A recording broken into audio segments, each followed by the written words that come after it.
ৰগাতে যাম 1 মিনিট তোমালোকৰ আকৌ সন্দেহ লাগিছে নেকি এইটো দেখি মই কেইদিনমানৰ পৰা খুব ব্যস্ত হৈ আছো মই কেইদিনমানৰ আগত এটা পোষ্ট লিখিছিলো যে মই সাংঘাতিক ব্যস্ত কিহত ব্যস্ত মই এফালে যাব ওলাই আছো কাইলৈ যাম আৰু তাৰ কাৰণে এই প্ৰস্তুতি এইবিলাক আৰু যে যাম যে তাৰ এই প্ৰস্তুতিটো মানে অকল মোৰ কাপোৰ কানি নহয় বিভিন্ন প্ৰস্তুতি ইহঁতক কেনেকৈ থৈ যাম ঘৰখন কেনেকৈ এৰি যাম কেনেকৈ মেনেজ কৰি যাম তাৰ লগত আৰ্থিক কথাও থাকে বহুত গতিকে ফাইনেলি মোৰ পেকিং কৰিবলৈ ধৰিছোঁ কাইলৈ ৰাতিপুৱা মোৰ ফ্লাইট আছে আৰু অকণমানিকেইটা ইমান এটা বুজি পোৱা নাই কিন্তু আমাৰ ককো অলপ সন্দেহী তাৰ অকণমান সন্দেহ লাগে কিন্তু কিবা হয় নাজানো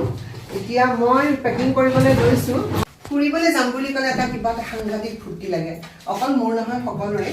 বিশেষকৈ কাপোৰ কানিৰ ক্ষেত্ৰত ফুৰিবলৈ যে যাম এই মোৰ প্লেনিংটো যোৱা 2 মাহৰ আগত গতিকে যোৱাৰ বাকীখিনিৰ আগতে মই কি পিন্ধিম সেইটো চিন্তা কৰিলোঁ ঘৰত থকা কাপোৰখিনিকে অলপ কিবা এটা নতুনতা আনিম বুলি কামখিনিত হাত দিলোঁ মই ইমান ব্ৰেণ্ডেড কাপোৰো নিপিন্ধোঁ আৰু ইমান দামী কাপোৰো নিপিন্ধোঁ দুখন গেৰ আছিলে এইটো মই একেবাৰে পিন্ধাৰ পিছত চাব আপোনালোকে দুখন গেৰ আছিলে যিহেতু মই কাপোৰৰ কাম কৰোঁ মই ভাবিলোঁ গেৰ দুখন অলপ পুৰণা হৈছিলে গেৰ দুখনেদি এটা মই লং ড্ৰেছ বনালোঁ এইটো মোৰ এখন এইটো এটা ব্লাউজ কাম চাৰ্ট মোৰ এখন কাৰ্বি মেখেলা আছিলে এইটো গিফ্ট দিয়া কিন্তু তাৰে সৈতে মই এটা চাৰ্ট কাম ব্লাউজ চিলালোঁ এইটো মই পিন্ধিম কেনেকৈ পিন্ধিম পিছত একেবাৰে ফূৰ্তিটো মই আপোনালোকক শ্বেয়াৰ কৰিছোঁ এখন কটনৰ শাৰী আছিল বিশেষকৈ মই লৈছোঁ মেখেলা চাদৰ মই যেতিয়া ফুৰিবলৈ যাওঁ সাধাৰণতে চবেই জিন্স বা বেলেগ ড্ৰেছেই প্ৰিফাৰ কৰে মোৰ কিন্তু শাৰী মেখেলা চাদৰ পিন্ধি খুব ভাল লাগে লৈছোঁ বাকীবিলাকো লৈছোঁ মানে কাপোৰৰ চখটো প্ৰত্যেকজনী মহিলাৰ এটা সাংঘাতিক ডাঙৰ চখ আৰু মই যিহেতু ঘৰত বেছিভাগ থাকোঁ যেতিয়া ফুৰিবলৈ ওলাওঁ কি পিন্ধিম কি নিপিন্ধিম ভাবি পাৰ নাপাওঁ এইটো এটা কুৰ্চাৰ ড্ৰেছ এইটো মোৰ বহুত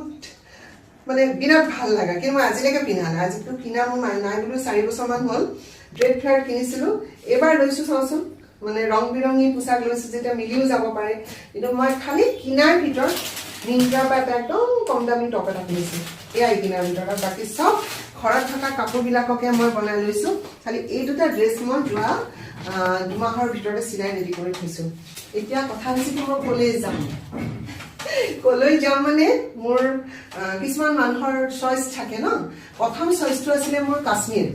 কাশ্মীৰ মানে মোৰ কাৰণে একদম ড্ৰিম লেণ্ড একদম সৰুৰে পৰাই যেতিয়া কাশ্মীৰক লৈ পঢ়িছিলোঁ কিন্তু সেইটো ড্ৰিম ফুলফিল কৰিলোঁ যেতিয়া মানে কাশ্মীৰ খুলি দিছিলে ঠিক তাৰ পিছতেই কিন্তু মই ক'ভিডৰ আগে প্ৰায় 4 বছৰ হৈ গ'ল মোৰ 4জনী বান্ধৱীৰ লগত সেইটো মানে বহুত ভাল লগা এটা ট্ৰিপ মই সামৰি আহিলোঁ আৰু মই চবেই ফুৰিলোঁ কাশ্মীৰত গৈ নেক্সট ড্ৰিমটো মোৰ অলপ বেলেগ ধৰণৰ